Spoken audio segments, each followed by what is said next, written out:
Welcome to the Deep Dive, where we pull together a bunch of sources to get you right to the heart of what matters. Today, we're plunging into that recent NBA Eastern Conference Finals Game 2, Knicks versus Pacers. Yeah, and we've been digging through quite a bit. There's a game report, a live blog from CBSSports.com, plus some really good bits from an NBA TV crew reaction video that's from the House of Highlights YouTube channel. It also had post-game stuff from Coach Carlisle and McCall Bridges. Right, so our mission here, we want to unpack the key moments, the stand-up performances, look at how the teams are working, or maybe not working, together, and grab those coaching insights. Basically, by the end of this, you'll have a really quick handle on what went down in this pretty pivotal game and what it might mean going forward. Exactly, a shortcut to getting smart on this series. So let's dive in. Let's do it. All right, so first things first, the scoreboard. Indiana Pacers 114, New York Knicks 109. A 5-point win for the Pacers on the road, and that means they're now up 2-0 in the series, a commanding lead. Commanding is right. And that changes everything, doesn't it? The series now heads back to Indianapolis for Game 3. That's Sunday, 8 p.m. Eastern. Yep. And this is where things get, well, historically interesting, maybe a bit grim if you're a Knicks fan. Yeah, the sources flag this big historical stat. Teams that go up 2-0 in the conference finals, they are 76-6 all time. 76-6. That's a steep climb right there. But wait, there's like a crucial detail the sources point out. Oh, yeah. So all 6 teams that did manage to come back from 0-2, they were the lower seed, and they lost those first 2 games on the road. Okay, so the Knicks lost their first 2 at home. Exactly. And according to the sources, no team has ever lost the first 2 games at home in the conference finals and then come back to win the series. Ever. Wow, so that's the kind of historical mountain the Knicks are looking up at right now. The sources really underline that. Unprecedented territory. Definitely not the history you want to be making. Okay, so moving on to the game itself, how it played out. The sources describe it as, like, a real slugfest. Yeah, not a blowout at all. It was back and forth the whole way. 17 ties, 17 lead changes. Crazy. The Pacers actually jumped out early, right? Got up by double digits for a bit in the first quarter. They did, yeah, but the Knicks, they clawed right back. Didn't take long. And by halftime, it was super tight. Knicks actually led 52-49. Right, just a 3-point game at the half. And it stayed that way. Going into the fourth quarter, it was all tied up, 81-81. I loved that detail about Brunson tying it up right at the third quarter buzzer, that little up and under move. Oh, yeah, classic Brunson. Shows how tight this thing was, Every possession felt big. It really did. And the fourth quarter had some massive swings. The Pacers, they managed to push that lead out to 10 points. That was with less than 3 minutes left. Matched their biggest lead. And the sources highlighted how they got there, right? That Halliburton pass. Yeah. A full court outlet pass to Siakam for a layup. Just boom. Fast break points when it hurts the most. Incredible vision. But then, typical Brunson, he comes right back, scores 5 quick points. Suddenly it's a 3-point game again with just over a minute left. Right. The sources said it felt like anyone's game again right then. Yeah. That brief moment of hope for the Knicks. But the Pacers found answers. Like earlier in the fourth, there was that Ben Shepherd 3-pointer. That felt pretty big too. Oh, yeah. The sources flagged that one. From the top of the key, pushed the lead to 6, forced a Knicks timeout. Called it a momentum play. Apparently, Shepard's just always ready. Made 2 of his 3 attempts from deep. Clutch. All right, let's shift gears slightly. Talk about the star power, because it was definitely on full display. On the Pacers side, Pascal Siakam. Just what a night. A monster night is what the sources called it. And yeah, that feels right. Game high 39 points. That's a new playoff career high for him. 39. Wow. And efficient, too, wasn't he? Incredibly. 15 of 23 from the field. That's just getting it done.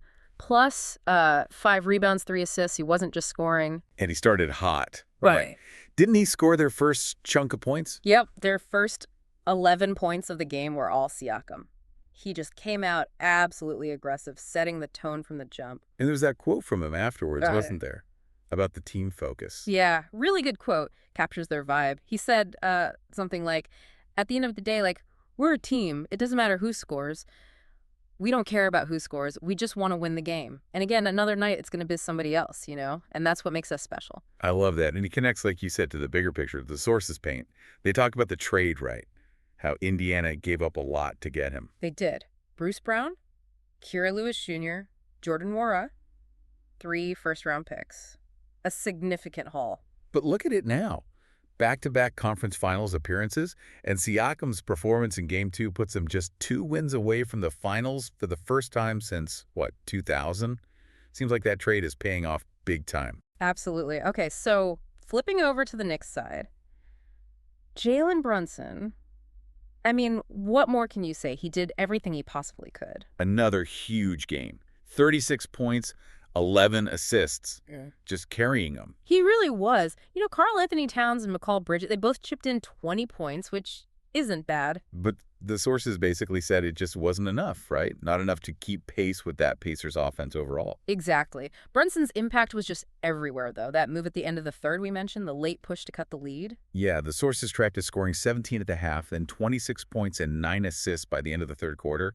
He just kept coming. And the NBA TV crew, their transcript showed they were just watching in awe, basically, talking about him battling gets inside, hitting these incredibly tough shots, just sheer will sometimes. It felt like that watching it. Pure determination. Okay, so beyond the big stars, what about the supporting casts?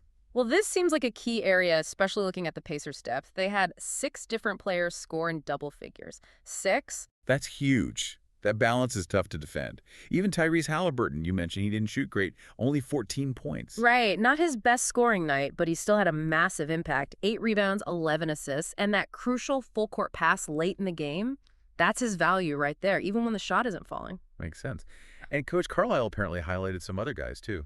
Yeah, he specifically pointed out T.J. McConnell, said he was key, played with attitude and defiance. Been great all playoffs, apparently. Attitude and defiance, yeah. You need that energy. And Ben Shepherd, we talked about his big 3. Right, Carlisle mentioned him too. Always ready, hits those momentum plays.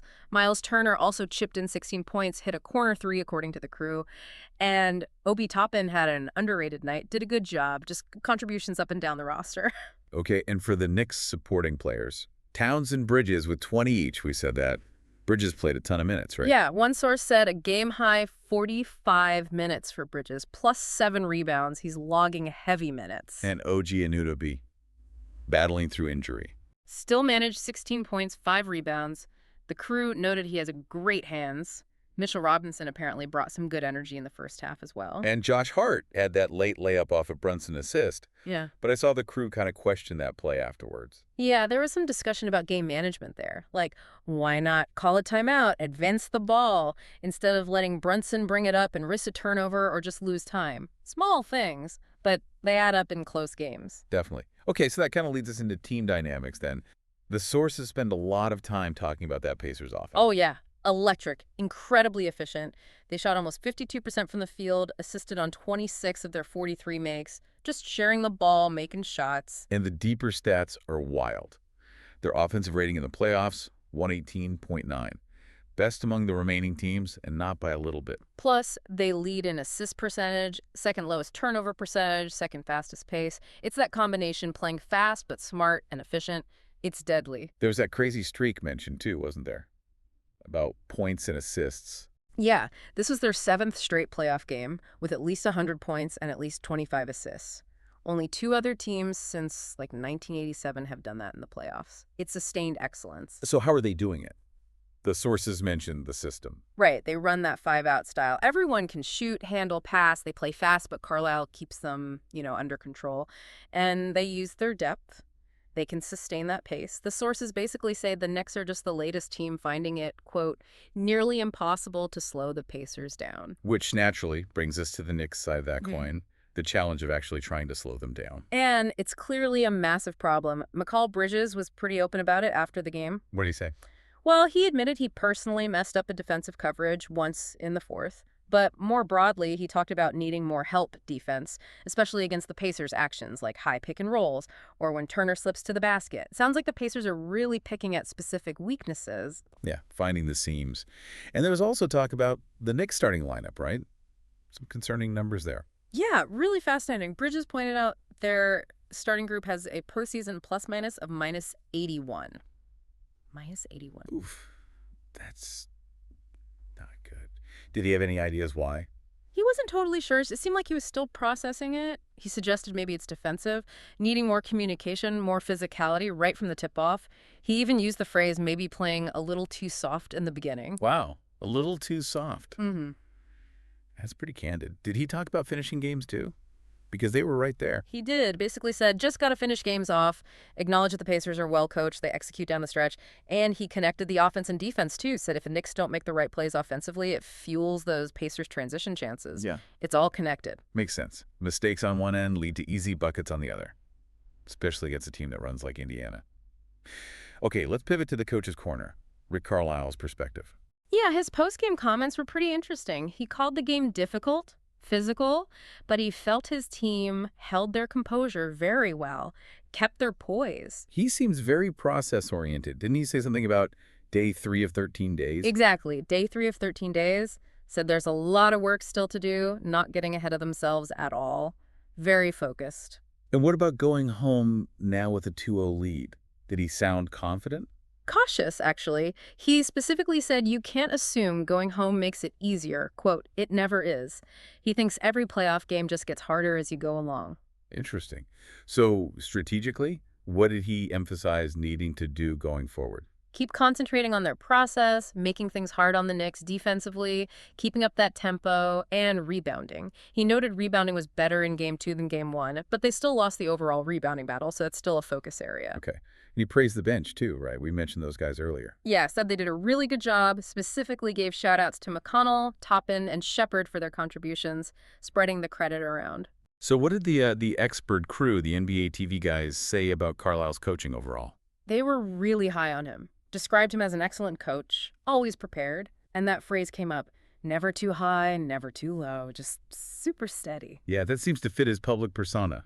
Did they mention his influences? Oh, yeah, big time. Called him a Chuck Daly disciple, explicitly. Talked about how he kind of mixes old school with the new school, Yeah. pulling out plays from the 80s. Sometimes they mentioned stuff like the Hulk cut, flare screens, the passing game, things current teams might not have seen much. That's fascinating, like tactical wrinkles from a different era. Exactly. And they said those phrases, never get too high, never get too low, and even never trust happiness, meaning always be ready for the next challenge. Those are apparently direct Chuck Daly sayings. It's like a direct philosophical lineage. Wow. Never trust happiness. That's intense. Yeah. Right. Shows that relentless focus. They also praised his attention to detail, like him mapping out those 13 days in advance. And there was a cool historical tidbit. Apparently, Daly saw Carlisle's coaching potential way back when he played for him. And Carlisle later named the Coach of the Year trophy after Daly. That connection runs deep. That's really cool context. Okay, so wrapping things up, where does this deep dive leave us looking ahead? Well, the clear picture is the Pacers are up 2-0. The series shifts to their home court in Indianapolis for Game 3 on Sunday. And the Knicks are staring down that barrel of history, that 0 teams ever coming back from losing the first 2 at home in a conference final stat. Yeah, it's a daunting task. So, just to quickly recap the main points, Indiana's got that commanding 2-0 lead, largely thanks to Siakam's monster Game 2 and just how potent and efficient their offense is running. Right. And the Knicks, despite Brunson doing everything he can, they're struggling with defensive breakdowns, especially late. And they've even acknowledged issues with how their starting unit begins games. It puts them in a historically tough spot heading to Indy. Exactly. So, given all that, especially those historical odds stacked against a team losing the first 2 home games, here's something for you, the listener, to really chew on based on what we've pulled from the sources. Okay. What specific thing that we've highlighted today? Maybe it's the sheer speed and efficiency of that Pacers offense. Maybe it's those specific defensive lapses or starting issues Mikal Bridges talked about for the Knicks. Or maybe it's just the coaching chess match with Carlisle's experience. What one aspect do you think will be the absolute most crucial factor in deciding whether the Knicks can somehow defy history and mount this unprecedented comeback?